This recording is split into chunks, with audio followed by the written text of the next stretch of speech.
Indonesia pada masa demokrasi liberal.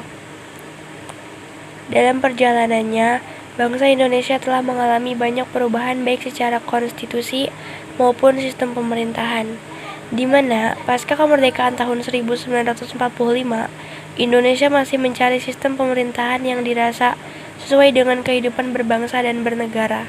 Salah satu sistem pemerintahan yang pernah diterapkan di Indonesia adalah sistem demokrasi liberal. Demokrasi liberal sendiri merupakan sistem politik yang melindungi secara konstitusional hak-hak individu dari kekuasaan pemerintah. Berawal dari pengakuan kedaulatan, bangsa Indonesia mulai mengadakan penataan kehidupan politik dan ekonomi.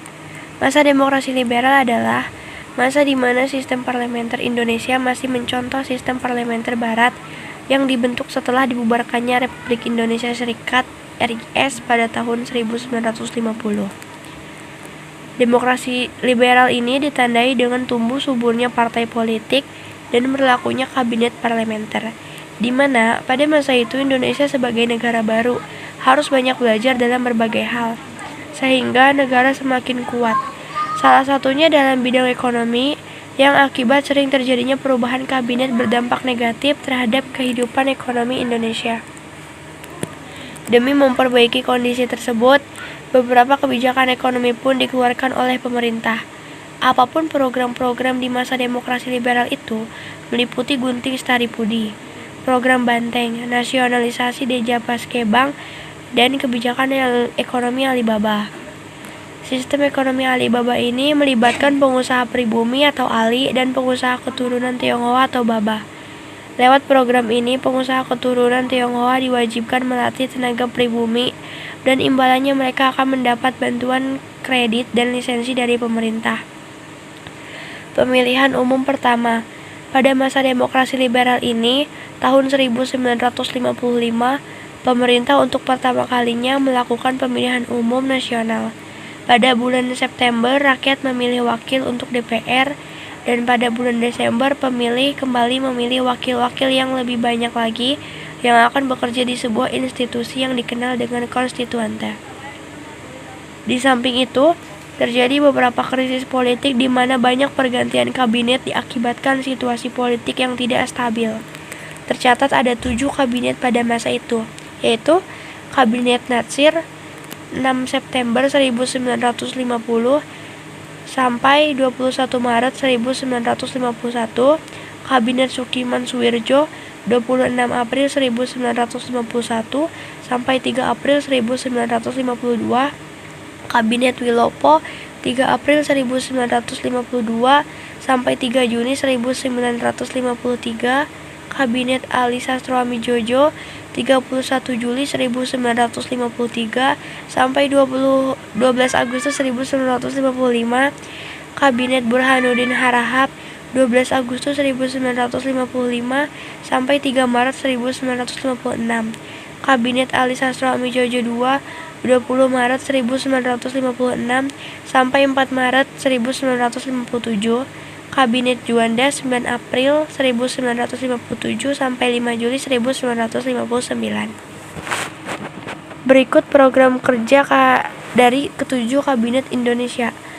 Program kerja Kabinet Natsir: mempersiapkan dan menyelenggarakan pemilihan umum untuk Dewan Konstituante dalam waktu yang singkat, mencapai konsolidasi dan menyempurnakan susunan pemerintahan, serta membentuk peralatan negara yang bulat berdasarkan pasal 146 dalam UUD sementara 1950.